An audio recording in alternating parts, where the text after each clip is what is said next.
Hi there, I'm Lauren and welcome back to my YouTube channel, Sweet Smiling Soul, where I talk about all things sewing. So I've been sewing for about 10 years now and I still consider myself a beginner. I don't know if it's the imposter syndrome or if it's just because I've always kind of focused on creating simple projects or projects that just kind of involve a straight stitch and I can make it with cottons and linens, and you know, it might turn into something interesting looking because I love to incorporate my fabric scraps and things, but I've never really seen the things that I make as complex projects. So I'm not sure where that feeling comes from, whether it's just a bit of imposter syndrome or if it's related to the fact that I just kind of try to keep my projects simple most of the time. But yeah, I just don't feel like an expert.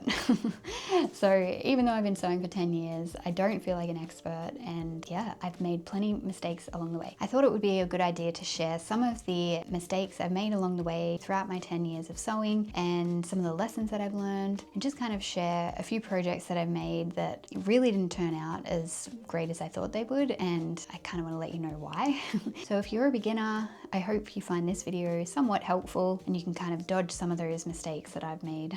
So the first thing I wanted to share was that when I started sewing, I would go out, buy some fabric to make a piece of clothing, and when it came to cutting out the pattern pieces, I would kind of place the pattern pieces on the fabric in an awkward position where the fabric was left with awkward offcuts and I wouldn't be able to use the leftovers for a new project. So I would place the pattern in the middle, for example, instead of close to the edge. So over the years, I've just kind of made sure that I am placing my pattern pieces as close to the edge of the fabric as possible and just making the most of the space. So now when I'm buying fabric, I just make sure that I have just the right amount, or you know, I give myself a bit more, but I don't buy like 2 meters when I only need maybe 1 meter, for example. So I'm just a bit more mindful of what I'll use the leftovers for, and if it's enough for a second project or if it's just going to be small scraps that I can use for patchwork projects later. But I'm making sure that I make the most of the fabric rather than just buying too much fabric and then putting the pattern on top and cutting out in the middle and then just leaving myself with nothing to work with for later.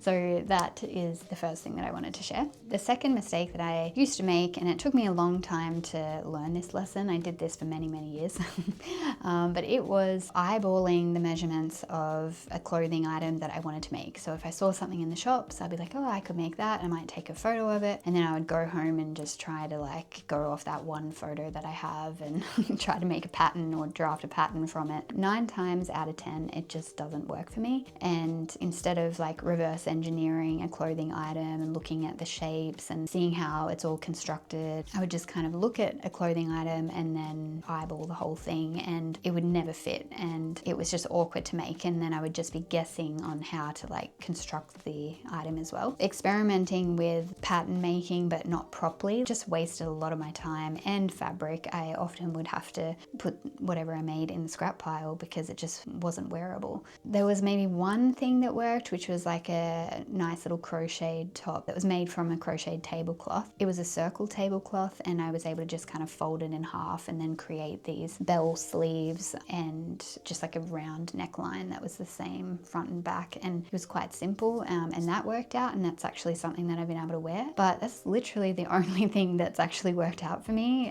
when it comes to just kind of drafting patterns myself and not drafting them correctly, just kind of guessing. And that's definitely been a lesson that's taken me a long time to learn, because I always just like, I have faith in myself, you know, that I can do it, but then when I'm actually doing it, I have so many regrets and I make so many mistakes. I just have to remind myself that I need an actual pattern to follow, or I need to be following like exactly how to take my own measurements and draft the pattern properly and, you know, follow the steps for that kind of thing. Another example was eyeballing the measurements of an elastic skirt, and I think I made this mistake more than once. But basically with an elastic skirt, it needs to be stretched out so it can come over your hips, whereas I would just kind of like measure my hips and waist, and then I would just make a skirt out of that measurement, and of course it wasn't going to work because I couldn't stretch it over my hips. I would take my measurements as if I was going to make a skirt that had like a a zipper or a button closure. So I did that a couple times and I realized I actually need to cut out a wider piece of fabric, wider than my hips, so that the elastic can bring it in and, you know, I can get it over my hips. So that was like a bit of a silly one, but it was definitely something that I'm sure beginners might, well, I don't know, maybe it's just me. Another project I could think of, it was more of an upcycling project. I think I just saw a few pictures on a blog of how to turn jeans into a denim skirt. I had this old pair of jeans, they were skinny jeans, so I didn't really have a lot of fabric to work with, but I thought that I could turn these skinny jeans into a denim skirt, and when I did that, it ended up being so tight because there's just not enough fabric. Like skinny jeans are skinny.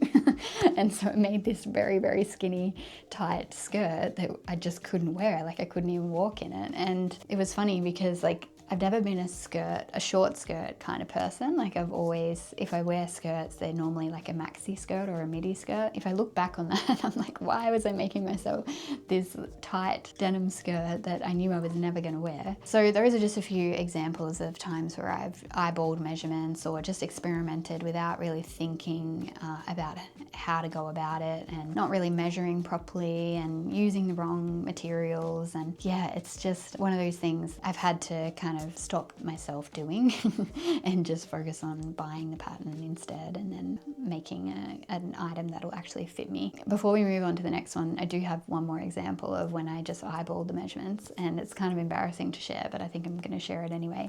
I tried to make a dress and I wanted it to just be a simple like midi dress, and I wanted it to have like kind of sleeves coming down to about here, and it was just like a basic kind of dress using boxy shapes. So I didn't really tailor it or anything, like it wasn't fitted. It was just like a boxy shape for the top, and then I just attached a skirt that just went straight down. First of all, it wasn't flattering at all. It was just like this, I don't even know how to explain it. I'll put a picture here and you can see what I'm talking about. I made it using blue linen, and then I attached these pockets that were upcycled from bed sheets, and they were just these like blue and white checkered pockets, and it looks like hospital scrubs. You know, it was fun. While I was making it, I was enjoying myself, but at the end when I tried it on, like although I might be smiling in the picture, it's definitely not my favorite piece, and I'm pretty sure that ended up in the scrap pile after some time once I realized that this actually wasn't a dress that I should be wearing. Yeah, it ended up in the scrap pile. So yeah, some funny, awkward stories when it comes to like eyeballing and guessing the measurements. I really encourage you, if you're a beginner, to follow some dress patterns and, you know, make sure that you're measuring yourself properly. And if you do want to start drafting patterns, learn how to exactly draft the pattern. Don't just kind of guess like I have. Moving on. I had a lot to say about that one. I think I've made that mistake many, many times.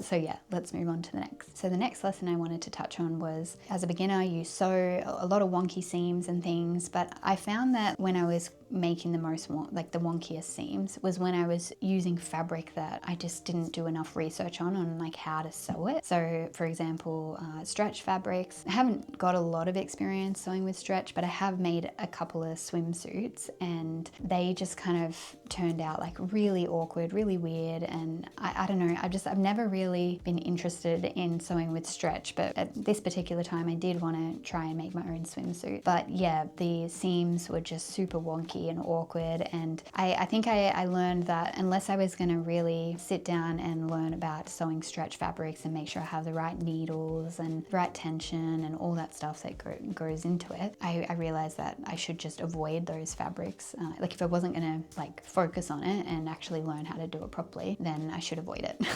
So I kind of decided that I should just avoid stretch fabrics in general. So I don't make t-shirts, I don't make like underwear, I don't make swimmers anymore. Yeah, I don't really use like, you know, special fancy fabrics like chiffon or anything besides when I sewed my wedding dress. But I ended up actually getting the tailor to hem that because it was a nightmare. So I've just kind of made the decision after, you know, a little bit of experimenting with fancier fabrics or different fabrics other than cottons and linens. Yeah, I decided that I'm just not gonna go there. I'm just gonna keep my sewing practice straightforward and simple. I just want to be using a straight stitch most of the time. I find it's more enjoyable for me to just work on a project where I don't have to have so many technical sewing skills and be swapping things around, you know, swapping needles and changing tension and all that. Like, I just don't want to deal with that. So I've just learned that about myself over the years, and I just stopped purchasing fabrics that are difficult to sew. I would prefer to just use simple fabrics. The wonky seams side of things has only really come about when I've just used a fabric that I didn't really have a lot of experience with. And then, you know, even in the beginning, of course, like even when I was sewing like a basic envelope cushion or a tote bag, you know, I had to learn how to guide the fabric, and, you know, maybe sometimes there were some wonky seams, but I think just with practice, you become better at sewing straight lines and, you know, making sure that everything's neat and tidy. I wouldn't say it's necessarily a mistake, but it's just something that I've learned just about myself and what I enjoy as a sewist, and like what projects I want to work on and where I find the most enjoyment, and then just kind of like not doing the things that I don't want to do. So yeah, I hope that one makes sense. Learning about the fabrics that I want to sew with, I think that was the biggest lesson, just understanding where I find joy in sewing and making projects that align with that. And if I need stretchy clothing, or, you know, if I need certain clothing that I really don't want to sew, then I'll just buy it, and I allow myself to do that. So it includes, you know, stretchy t-shirts, I just buy these. I mean, knitted clothing, obviously I buy that. I'm not like a crocheter or a knitter, so I buy things like that. I don't really have any interest in making jeans, so I buy my jeans. Winter clothing, like big coats and things, I'm not going to make that. So I just buy that. And then underwear, socks, swimwear, all that stuff, activewear, I just buy it. The only clothing that I will make is with woven fabrics that, you know, are usually most of the time like summer clothing, and they're just like nice patterns that I might find on Etsy. So yeah, that's what I do when it comes to avoiding sewing those wonky seams and extra sewing frustration. You know, I don't need that, so I don't go there. So the next lesson is how I go about like finishing my seams. So I used to, as a beginner, when I didn't have a serger or an overlocker, I would just use pinking shears, or I would create like a zigzag stitch, and that's how I would finish it. Or I would, this is kind of a mistake as well, I would just like fold in, like do a double fold, and then it ends up just like chewing up the rest of the fabric, and it ends up making like a tighter piece of clothing. And so I did that with pajamas a couple of times. Instead of just like finishing the seams with pinking shears or a zigzag stitch, I would fold it twice, and then yeah, it would chew up. I wouldn't give myself that extra seam allowance either. I would just use the allowance that I had and then I would just like fold it twice. So things like that, like just not really understanding or taking my time with finishing my seams, that was kind of a mistake that I made in my early days of sewing. I didn't really do that for too long. I realized quickly that I needed an overlocker or a serger, and I'm really happy that I invested in that early on, because it's made my clothing last a lot longer. I have finished clothing and with the zigzag stitch, like when I was living overseas, I didn't have an overlocker for some time, so I was going back to just doing a zigzag stitch, and it worked for some time, but then the more I would wash the piece of clothing, then the more it would fray, and the stitches stayed together, but there was more risk of the stitches unraveling. So yeah, after some time I invested in an overlocker while I was living over there, and I made sure that I was finishing my seams properly, and that could just make the clothing last longer. And now for me, it's a non-negotiable. Like I have to use my overlocker to finish my seams, because I just feel like it creates a more finished item, and it just looks a bit more professional, and yeah, it lasts longer. And for me, it's just important that the things that I make last as long as they can. So if you're a beginner and you're quite comfortable sewing clothes now, maybe it's worth investing in one. You could get a secondhand one to start if you like. I would really recommend, yeah, looking into it a little bit more, especially if you're going to take sewing clothing a bit more seriously. And yeah, you want to just make sure that your clothing lasts a bit longer. The next lesson that I learned, and I actually only learned this recently, maybe 6 months ago, was that a hump jumper, so this tool here, is actually like something you really need in your sewing kit. So I only just bought this recently, and it's helped me kind of get over those bulkier seams when I'm sewing them. Sometimes like it's just a bit too bulky for the feed dogs to like bring the fabric through under the presser foot, and I just think this is amazing. And it's probably my favorite sewing tool. You put it underneath the presser foot and you sit it kind of towards the back where you're about to start stitching at that bulky section. Then you put the foot down and you start moving the fabric through, and it just kind of helps the presser foot go over the fabric bump. So game changer.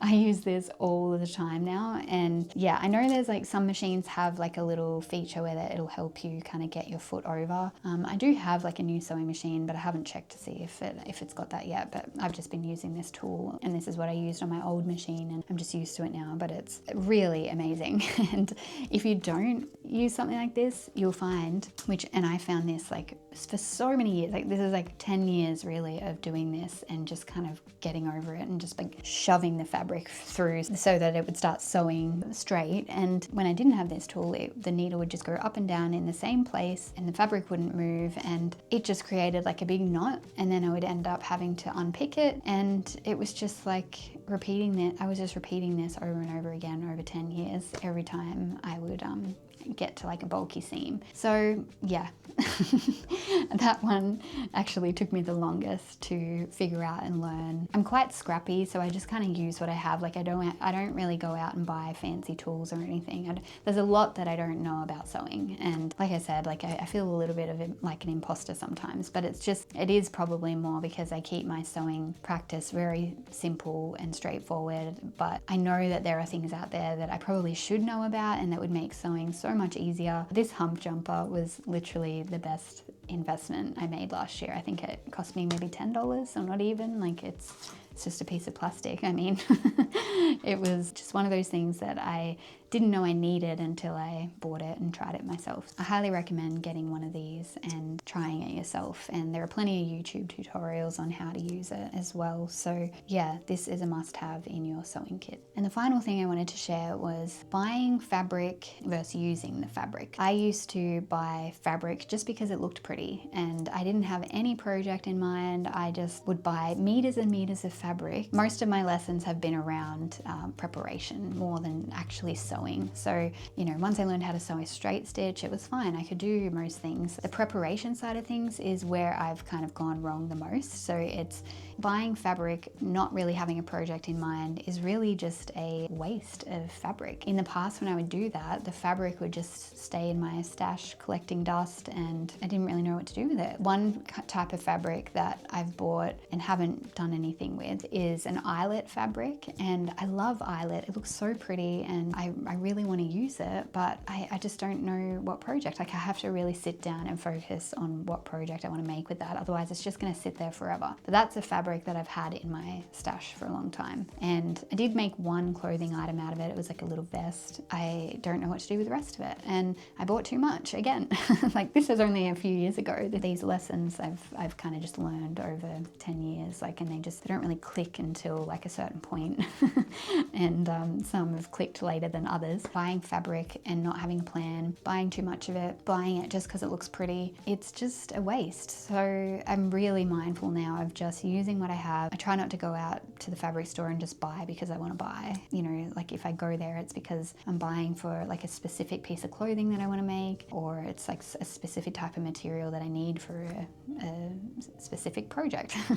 But I have to have a plan for it, and it's hard because like I know there are a lot of fabrics out there that are just so beautiful, and you just want to get them because, you know, it might inspire you to make something. And even last year I think I bought like a few fat quarters that were all floral, and I bought them because they were just so beautiful. But I intentionally bought fat quarters because I know in the past I bought meters of a fabric that just looked pretty and then I didn't do anything with it. So if I really want to get that fabric because it looks pretty and it's like something I just can't stop thinking about, then I might just get a sample of it and then just see what inspiration it sparks when I get home, and if I actually use that little sample for something. If I absolutely love it, then I might go back and get a couple meters of it, you know, and make something out of that. I think the lesson is just being mindful of what you're buying, why you're buying it, and yeah, having a project plan in place, and you know, not overbuying as well. If you're a beginner and you're getting so so inspired by all the pretty fabric that's at the store, think about like what you actually want to make with that, or even just treat yourself to a few smaller pieces and some samples here and there, and then decide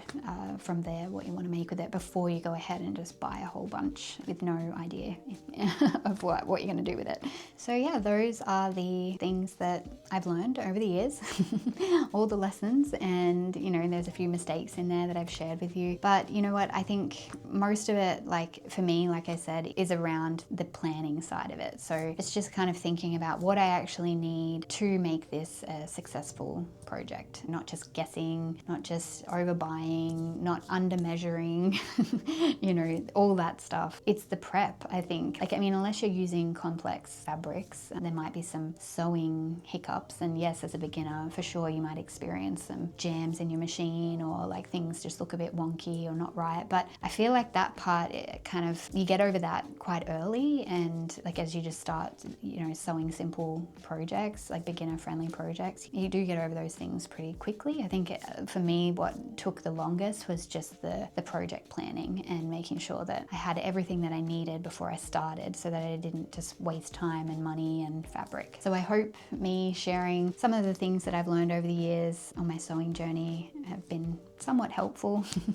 Let me know in the comments if you have any questions. Let me know what mistakes you've made or you're still making even after many years of sewing. I definitely don't think I'm an expert, and I think there is just so much that I don't know about sewing. I think for me, and the reason why I started this channel, is just to kind of share my process, and I kind of appreciate like a no fuss approach, and I like to use what I have. I don't need like all these fancy gadgets and tools, except the hump jumper.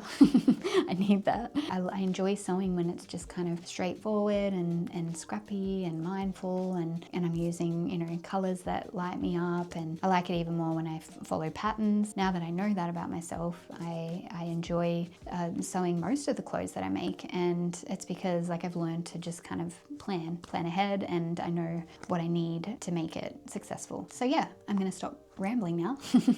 I hope this was helpful, and let me know your thoughts. If you like this video, like it, share it with a crafty friend, and subscribe if you haven't already. I share videos about sewing and share a lot of behind the scenes stuff and what I'm working on. I know I find inspiration in seeing and watching others' creative processes. That's also helped me on my own sewing journey. Thanks again for watching, and I'll see you next time.